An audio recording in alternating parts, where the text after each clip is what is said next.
Hey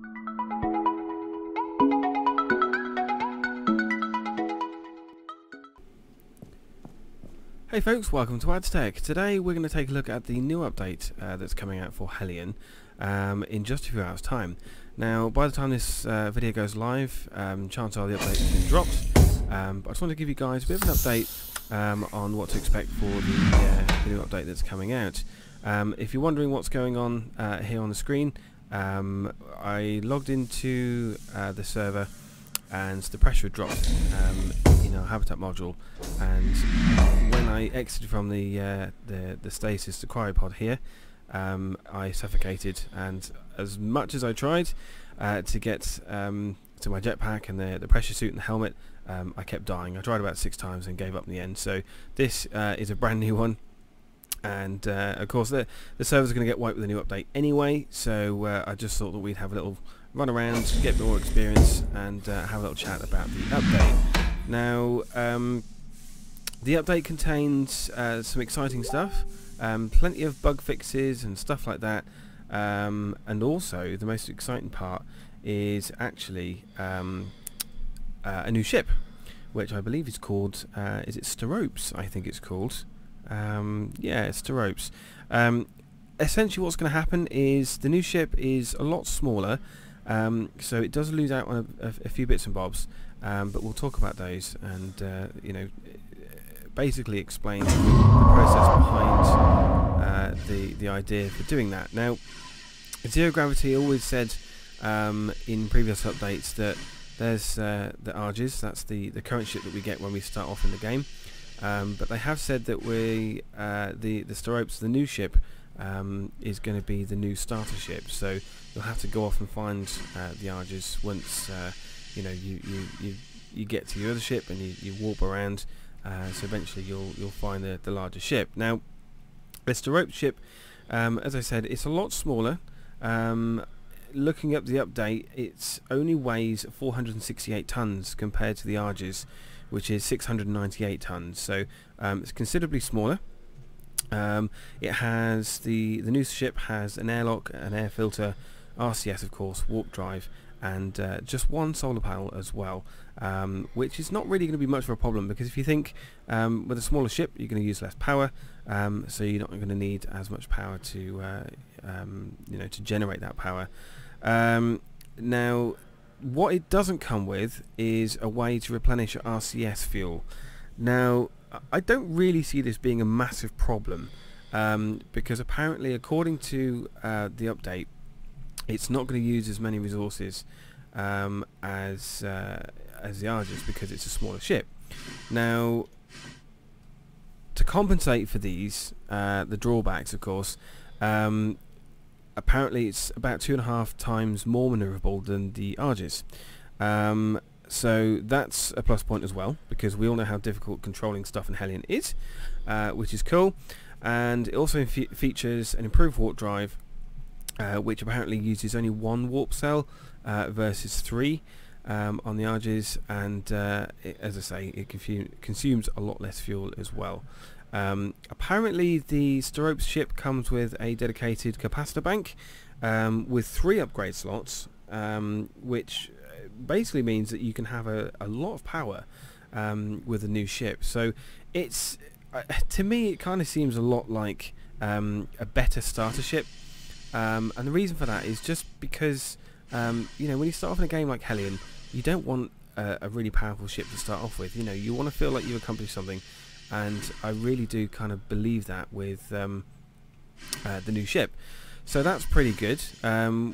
So as I say, that update is dropping in about sort of 2 or 3 hours time from the recording of this video, but by the time it goes up it's probably going to be dropped anyway. So just to let you guys know as well, the update will inevitably be wiping on the servers as well. So unfortunately any saves that you have got, like the one we're doing here today, is likely to be wiped. So any private servers though, I don't believe that will be the case, so that should be pretty good. We've done a little look inside here. I've never been inside a derelict before, so I just thought we'd sort of come and check it out, have a look at some of the absolutely beautiful environments that Hellion has got in it. So I thought we'd come and check this out. I'm still rubbish at doing at using the RCS thrusters, as you can see. Subtle movements is not something that I do very well at the moment. Other updates or other improvements on the update currently stand. I believe there's some Nav Map changes as well. Because at the moment, I mean, to be honest, we've not even had a look at the map. How do I even get to the map? Hang on a second. Let's have a quick look. There must be a mouse button, a keyboard button for it. Let's have a look. Visor, engine lights, ship lights, engines. How do we get to the map then? Never been on the map before. Crouch, free look, inventory, jetpack. There's no nav map here. How do we get to the map then? If you know, leave me a comment because I haven't got a clue. So yeah, there are some changes to the nav map apparently. What they were saying is that they've tried to make it a lot more, well, make it simpler and easy to use. So the performance is improved. They're showing here seamless zoom, which should be pretty good. Custom orbit parameters can now be entered directly as numerical values. So that's quite good. So if you want to tweak around with the orbits in the nav map, then you can do that as well.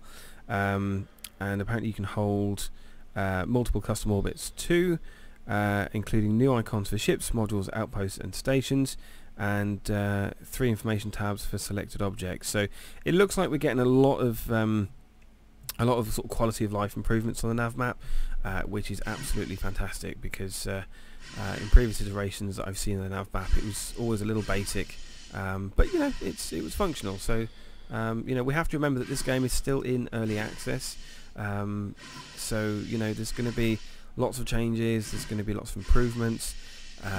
There may even be things that, you know, you are going to be missing because they get replaced with you know, gameplay that was actually intended. Because, you know, with the same thing with other games, you know, you often find that some of the stuff that you're used to in the early access version are actually removed for the full version. And the reason for that is just because developers get their gameplay mechanics down first, and then eventually, you know, once they got that sorted, you know, it becomes the game that they intended it to be.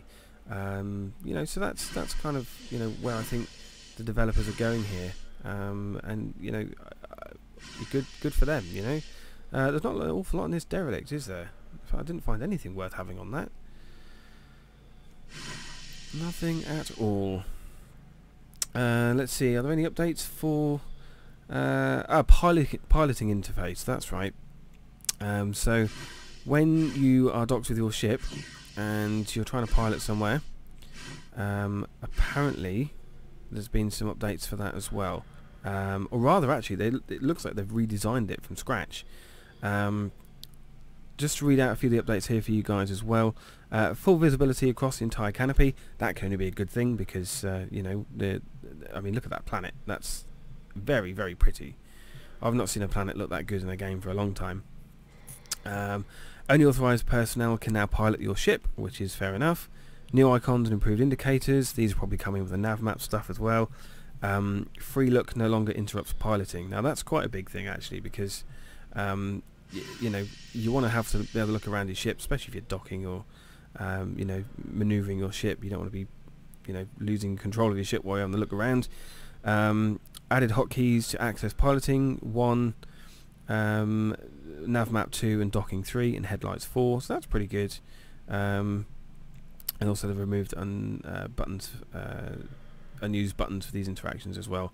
Warp drive changes, let's have a look at those. So warp drive now activates automatically when initiating warp and deactivates when finished, so that's pretty good. So it looks like they've made that a lot easier.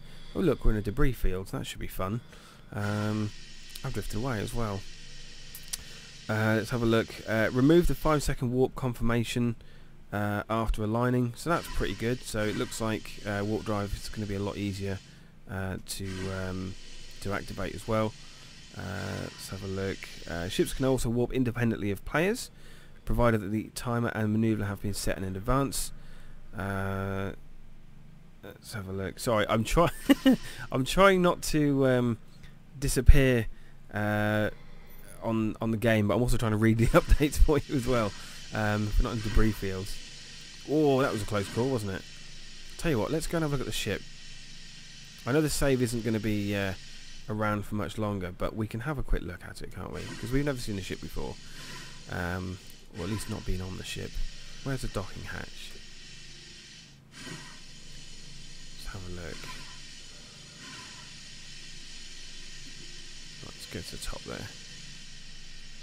Upwards, upwards. A bit of lag there.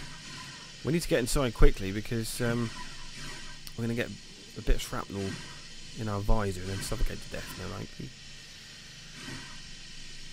I'm slowly getting there with these RCS thrusters. You have to be very, very, very subtle with it.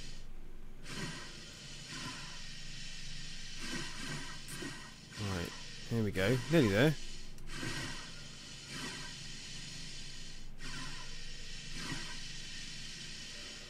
Hold shift. There we go. Right. Door control. F.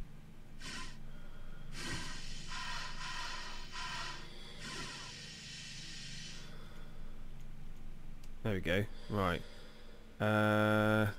Depressurize. Depressurization is actually a lot quicker as well than previous iterations of the game, so that's pretty good. You don't have to wait forever for it to depressurize, which is pretty good. Let's open the outer door. Yes. There we go. And now we can enter the ship. Right, let's close the door. There we go. Outer door. Pressurize. There we go. We'll have a quick look at the ship. So, to be honest, it's probably a good idea we take a look at the ship as well, because next time we log in, chances are we're going to have the Steropes class, aren't we? So, this is a ship we're going to have to go and find. So, let's have a quick cheeky look and see what it's all about. Right, now, I've been told you have to go down on your feet, otherwise you land on your ass. So, let's have a look at this. Gravity should take effect any seconds, and plunk. There we go. Awesome. Right, let's close the inner door. We've got no air now, so we can't pressurize anything. Let's get main power back online. There we go. Unauthorized that. We know. We need to claim the ship, don't we? Let me in. I think it's this panel here. Claim. There we go. Activate Self Destruct. That's interesting. We're going to click that one day. In fact, we might click that in a minute at the end of the video. Got some bits and bobs here, so that's pretty good. Not that we need them. Wow, look at that rifle. That's nice. Blow a few people up with that, couldn't we? Right, so let's get main power online. Few solar panels. Solar panels. Charge, please. Sun exposure. Yeah, we've got sun. There we go. We have power. Right, so in terms of other updates, I think we pretty much covered most of them by now. Let's have a quick look at other ones. Oh, there's some server improvements, some general stuff being improved. Let's have a look. Right, so server improvements, improve server client communication to fix desync issues, movement, combat and object interactions. That's fair enough. Update data in separate CPU threads. Yeah, none of these are really sort of interesting really for you guys, unless you run your own server. And we might do that at some point. We might use our own server. Server owners can now set admin rights and can allow access to admin commands. Yeah, okay. Pre-made station improvements. Okay, so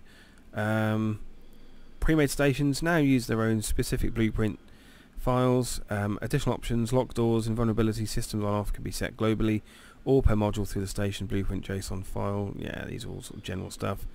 A few of the little bits and bobs. There's now some new emblems on the security panel. So these are going to be the artwork and that you can have on your ship. Have a quick look at those. There we go. So yeah, there's going to be a few more of these added to the game. I know the developers were saying that if you send them a file and it looks okay, and you know, they do include some custom content as well, like this one. And that one is one of the guys on Twitter. So yeah, they will do that as well. So there's going to be some more of those added. You can now rename corridor and room labels. So I believe the labels above doors, you won't have it on the ship, but you'll have it on your modules. There's usually like a little nameplate on here that says dock, or dock A, or corridor 1, whatever. You can rename those, which is pretty good. There's been some, I think our power's dipping a little bit, some airlock operation improvements, airlock collision optimization, some new airlock sound effects, which is quite good. I thought they were pretty good already, but they're going to make those better apparently. Door interacting animation, tooltips resources, recycling now notifies players if storage is full. That's pretty good. Turret targeting improvements, added warp drive time to environmental panels. That's quite handy because you don't have to sit in your chair whilst warping. Multiple players can no longer interact with the same system panel. That's pretty good. Change grappler to anchor, and added specific anchor docking ports for ships and modules. So that's going to be a bit of an improvement. And initialize warp by absolute solar system time instead of orbit angles to prevent getting stuck after a broken warp. And then after that, there's just a whole host of bug fixes as well. If you want to check out all the changes and read those for yourself, you can do that on the Hellion website, on their blog. Just go to playhellion.com and you'll see lots of information there as well. So give those a bit of a read. Now, there's not really much else we can do here, guys, because you know this is all going to get wiped soon. So we'll start a brand new one, and you can come and join us for that as well. So make sure you subscribe. It's like a disco in here, isn't it? Power is fluctuating nicely. So what we're going to do then, as a little send-off, is we're going to activate the self-destruct. Are you sure you want to activate self-destruction? Confirmation. Oh, so it gives 5 minute. Oh, so it gives a 5-minute warning. That's pretty good. Right. What I'm going to do in that case then is I'm going to pause the video here, and we'll come back closer to the time and see if it explodes. What do you reckon? Do you think it will? We'll see. I'll see you in a moment.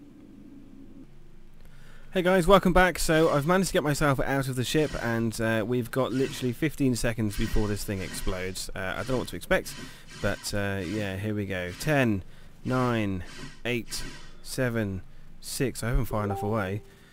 4, 3, 2, 1.